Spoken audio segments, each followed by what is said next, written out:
Buenas a todos, sean bienvenidos al primer episodio de Mente Abierta.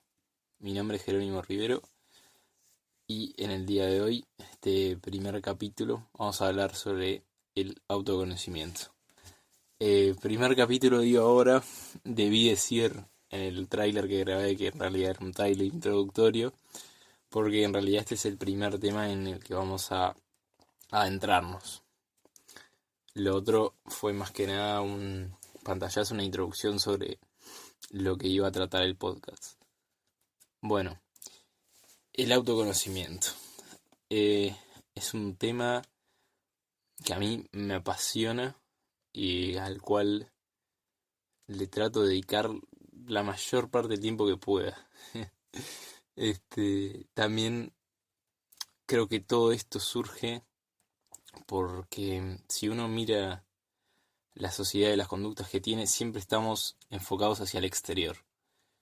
Em, y en este sentido surge una profunda necesidad de los seres humanos de tener ese trabajo interior, tener esa mirada hacia el interior. Entonces, cuando nos vemos inmersos en una cultura que constantemente está enfocada en el afuera, en lo que está pasando afuera, ya sea si miramos un día cotidiano de cada uno de esta sociedad occidental, nos damos cuenta que siempre estamos enfocados en el afuera, en el qué pasó, en las redes sociales también, que es una manera al final de poner el foco afuera y de no buscar dentro. Entonces, en este sentido lo que sucede para mí y a lo que he llegado a la conclusión es que muchas veces hay personas que realmente nunca miran hacia adentro de su vida, que pasan la vida entera y quizá nunca se cuestionaron nada, nunca miraron hacia el interior, nunca se preguntaron por qué son como son o si tienen algo que descubrir por ellos mismos. Y creo que el llamado a mirar hacia el interior no es para todo el mundo, por eso es una cosa que voy a resaltar, que es un camino que no es para todas las personas, es para aquellos que realmente sienten que ya no, no es, es útil mirar hacia el exterior y ya en cierto punto están hasta el hartazgo de tropezar con la misma piedra una y otra vez o de sufrir directamente. Em, Muchas veces a este mundo se llega por una saturación de sufrimiento y puede surgir a partir de... A veces pasa que las personas tienen una experiencia muy dolorosa que podríamos llamarlo como una experiencia como cumbre, que a partir de esa experiencia dolorosa que tienen es como un disparador para, bueno, para empezar a mirar hacia adentro. O también pasa que es muy común en el mundo de hoy el tener una crisis existencial y llegar a un punto de que justamente todo esto del estar mirando hacia el exterior, me tranque, hacia el exterior todo el tiempo, eh, nos pone en jaque. Y en un momento empezamos a preguntar, bueno, eh, estoy constantemente mirando hacia afuera, pero ¿quién soy? ¿Para qué estoy acá? ¿Tengo algo a hacer? Es como un momento, ¿no?, de desconcierto en el cual mm, no se sabe para realmente para qué vinimos y bueno, muchas personas se hacen esa pregunta y ahí empieza también una búsqueda hacia el interior. Yo creo que esos son como esos dos momentos. Por un lado una experiencia muy dolorosa, un hartazgo de sufrimiento que también se puede ver reflejado en algún trastorno psicológico, ¿no? A partir de haber pasado por una experiencia tan difícil, la persona empieza a ver que la necesidad de centrarse hacia adentro. Bueno, entonces, como decía, es como un sacar el foco del exterior y empezar a trabajar el interior. Es decir, dejar de estar en este piloto automático que estamos todo el tiempo para empezar a vivir desde un lugar más auténtico, que capaz que lo tenemos que descubrir porque en algún modo también lo que vamos descubriendo en este proceso es que fuimos condicionados a pensar de determinada manera. Tenemos un entorno y unas reacciones adquiridas que muchas veces no son nuestras. Si nos ponemos realmente a cuestionarnos, tenemos cosas, reacciones de nuestros padres, aprendemos también a gestionar los conflictos a partir de lo que vemos alrededor de nuestra familia, en la manera en que nuestros padres se relacionan con las emociones, por ejemplo, o mismo dentro del sistema educativo, que bueno, que es una crítica que hago bastante frecuente, que está enfocado generalmente al logro académico y a la adquisición de conocimientos de una manera, bueno, bastante poco pedagógica a mi gusto, y no se da un espacio de, bueno, de hablar de las emociones, de hablar de lo que sienten las personas, los alumnos, los chicos también, porque uno crece, yo lo digo por mi experiencia, crecí, o sea, en un ambiente en el sistema educativo en el cual yo sentía algo, sentía una emoción, y muchas veces realmente tuve que aprenderlo. O sea, si yo no hubiera tenido terapia, no sé qué hubiera hecho, porque realmente nunca me explicaron cómo identificar una emoción, qué era una emoción, cómo gestionar mis emociones también, porque, y más en un proceso como es eh, del todo el sistema educativo, que nos vamos a enfrentar con desafío tras desafío, y la adolescencia también, porque no estamos hablando solo de temas académicos, estamos hablando de temas sociales también que nos van a costar y bueno, nunca se da esta enseñanza. Entonces es como eso, ¿no? Hay una experiencia, una repetición de experiencias hasta una toma de conciencia que nos lleva a mirar hacia adentro. Y por eso es un camino que no es para todos, como decía, y también es un camino difícil, ¿no? Porque requiere mucho coraje, porque cuando uno se va descubriendo a sí mismo, al verdadero, no al que fue fabricado en base a todas estas creencias que le fueron impuestas y nunca se las cuestionó, requiere justamente decir, bueno, en realidad de todo lo que aprendí, no sé prácticamente nada. Es un momento de un descubrimiento nuevo total. Es decir, bueno, hasta ahora todo lo que creía de mi vida que era verdad, bueno, capaz que no sé cuánto porcentaje, pero gran parte de las cosas pueden ser mentira, porque no las creé yo. Las aprendí viendo de lo que sucedía a mi alrededor, pero no son cosas propias mías. Y bueno, en este sentido, claro, implica aceptar que podemos estar equivocados en muchas de las cosas. Y insisto en que cada uno tiene su propio proceso, o sea que hay personas que se ven llamadas a esto y hay personas que quizá no es su momento y quizá en toda su vida no puede ser su momento, aunque los que estamos en este camino lo cuestionemos y lo miremos con una mirada un poco crítica de ver cómo siguen en este piloto automático sin cuestionarse nada, es parte, es parte de lo que es, porque realmente nadie puede jugar al otro y tampoco sabe lo que al otro le tocó vivir. Quizás el otro sí tuvo experiencias similares, pero no pudo tener este despertar, digamos, de conciencia, de darse cuenta de la necesidad de generar un cambio hacia adentro.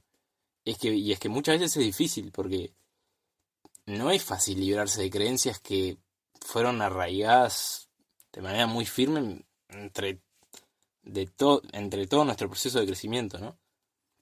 Y bueno, entonces es un proceso que también nos invita justamente a estas experiencias dolorosas que nos llaman a mirar hacia adentro, a encontrarles un sentido, porque en lo personal me ha pasado que cuando uno está en ese momento, eh, de estar pasando un momento bastante feo, uno no le ve ningún sentido en realidad en el momento y piensa, ¿por qué me pasa a mí, no?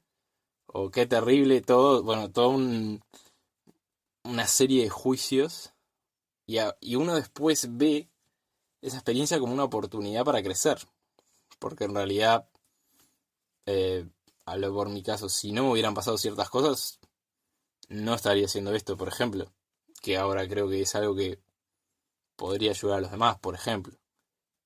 Entonces es como una capacidad también de convertir las cosas dolorosas que uno vivió y que va a vivir y que vive día a día en un aprendizaje. Y de ese aprendizaje poder establecer una capacidad de resiliencia. Es decir, de generar un afrontamiento positivo, de ser capaz de recuperarse ante los sucesos que le van a tocar vivir de una manera eficiente. Y la verdad que lo estoy poniendo en términos muy mecánicos, porque uno no piensa en, bueno, me pasa tal experiencia dolorosa y bueno, está, ya me voy a recuperar así porque tengo esta manera de pensar. No, obviamente requiere un proceso mucho más profundo, pero ese es el punto al que voy. Eh, y obviamente también es un proceso doloroso porque requiere mirarse al espejo y empezar a notar lo profundamente heridos que estamos. Y la verdad que es algo que no se ve al principio, incluso cuando uno está bien de ánimo y no tiene ningún problema psicológico importante. Pero realmente dentro de nuestra manera de funcionar hay una herida importante. Hay algo que nos marca.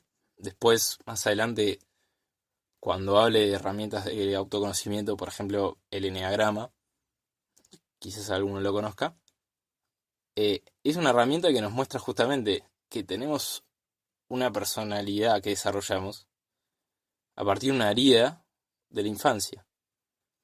Y así como muchas cosas, ¿no? Pero en ese sentido es como un proceso desafiante porque requiere, bueno, con humildad ver, abrazar a ese niño interior, le dicen algunos, y darse cuenta de cómo creció sin un apoyo, sin una contención, pero no una contención de la afuera, una contención propia, un amor propio, que es otra cosa que tampoco nos enseñan cuando crecemos. Está todo muy, sobre todo también en la sociedad occidental, todo muy orientado hacia el otro. Eh, bueno, en las dos sociedades en realidad ahora estoy pensando, pero hay como una mirada de que es el otro el que tiene que estar bien primero, antes que yo. Y muchas veces yo, por ejemplo, la frase de Jesús, en realidad es, uno se queda con el ama al prójimo, y a mí realmente me quedó grabado el ama al prójimo, pero en realidad la frase es ama al prójimo como a ti mismo. Pero el como a ti mismo es como que queda en un segundo plano, y en realidad es lo primero para, para justamente, para poder amar al otro, hay que amarse uno mismo. Y ahí, bueno, también en un futuro vamos a hablar de cómo establecemos las relaciones con los demás desde esa perspectiva. Porque es imposible amar a otra persona, en general estoy hablando, en relaciones sociales, en pareja, en familia, en lo que sea, si uno no se ama a sí mismo. Pero no es un amor a sí mismo de un amor cursi de ay, me amo a mí mismo. No, es un amor de miro toda la basura que hay en mí, la basura que hay en mí, pero obviamente que es una basura acumulada que se limpia, porque de heridas que no se trabajaron. Y uno contempla eso, le da un lugar de, bueno, yo tengo estas cosas en mí. Tengo una sombra, tengo un lado oscuro, tengo un lado que no me gusta, pero está. Yo le doy el espacio y lo invito a estar ahí. Y a partir de ahí, teniendo esa perspectiva amorosa con nosotros mismos, ahí podemos establecer relaciones más sanas con los demás, porque si no estamos también actuando desde desde un lugar en el cual tenemos una combinación de todo eso que acumulamos, también en parte se lo lanzamos al otro, porque si no lo trabajamos nosotros, a algún lado tiene que salir. Y muchas veces los otros también actúan como espejo en ese sentido, que bueno, vamos a hablar también de eso. Y bueno, entonces es un proceso que, por más de todas las herramientas que yo voy a compartir que me fueron de utilidad, este es como un pequeño resumen que quería hacer. La verdad que para mí ha sido transformador y, y eso que llevo muy poco tiempo, porque es un proceso que termina el día que morimos. O sea, no hay nadie, por más trabajo interior que haya hecho, siempre, siempre, siempre va a haber algo más para mejorar. Así que es también una invitación al, a las personas que les interese este camino. Es maravilloso ver también cómo uno de repente en el pasado tenía unas conductas que hoy por hoy las ve como autodestructivas y sin embargo es lo que decía anteriormente, es desde este lugar que actuamos con una inconsciencia, no nos damos cuenta también el mal que nos hacemos a nosotros mismos. Y solo al mirar hacia adentro, bueno, me puedo dar cuenta, bueno, me estoy haciendo este autosabotaje por esto. Por esto que me pasó, por esta manera de ser que desarrollé, por esto que me pasó, o por tal evento que interpreté y que percibí de tal manera, porque la percepción es algo totalmente subjetivo, ¿no? Y a partir de ahí, bueno, tomé esta reacción, tomé esta conducta y al final me hizo peor, por ejemplo. Eso es como un pensamiento al que se puede llegar. Pero en fin, para no este, alargarlo mucho, bueno, nada, es un proceso que no tiene fin. Bueno, sí, el fin está cuando morimos, no hay otra posibilidad, pero es un constante aprendizaje y redescubrimiento de lo que somos, porque cuando uno va pelando esas capas, como le dicen algunos, de todas las cosas que se le han sido impuestas, o todas las creencias que uno cree con toda su alma que son verdad, y que no son creencias propias, sino que vienen de otro lado. Y uno empieza a pelar las capas, y ve al final que no hay nada más que la existencia propia, digamos. Es un concepto muy, muy místico, pero al final somos, somos seres. No hay todo lo detrás que lo construimos, está todo filtrado por un sistema de creencias que tenemos, de manera de percibir la realidad que sacamos de la afuera y de otro lado. Pero al final lo que somos en esencia es lo que tenemos que intentar descubrir en esta vida y es una pureza, digámosle, interior espectacular. Pero bueno, este fue el capítulo de hoy, un poco adentrándonos en este mundo. Yo voy a estar compartiendo herramientas que me olvidé de mencionar. Ya mencioné algunas en la introducción, pero hay algunas herramientas como el eneagrama, obviamente como la psicoterapia, como la meditación, como el yoga. También voy a tratar, por esto menciono estas, de incluir cosas orientales, este tipo de cosas orientales que me han servido muchísimo y también tienen un aval científico dentro del mundo de la investigación. Así que bueno, vamos a seguir hablando de estos temas. Así que bueno, por hoy no queda nada más que decir. Así que, como siempre, te voy a invitar a que, si te gustó, puntúes el podcast, así puedes llegar a más audiencia. Después, te voy a invitar a que me sigas en Instagram, arroba menteabiertapodcast, guión bajo al final. Y por supuesto ahí me podés mandar un mensajito de qué te pareció, cualquier tema que se te ocurra para hablar, para que hable en el podcast o para hablar simplemente. Todo es bienvenido. Y bueno, y también en Facebook me puedes encontrar como Mente Abierta. Así que bueno, esto fue todo por hoy. Te mando un abrazo muy grande y si estás en este proceso me alegra, la verdad, poder compartirlo contigo y bueno, espero que te haya sido de utilidad. Nos vemos la que viene. Chau, chau.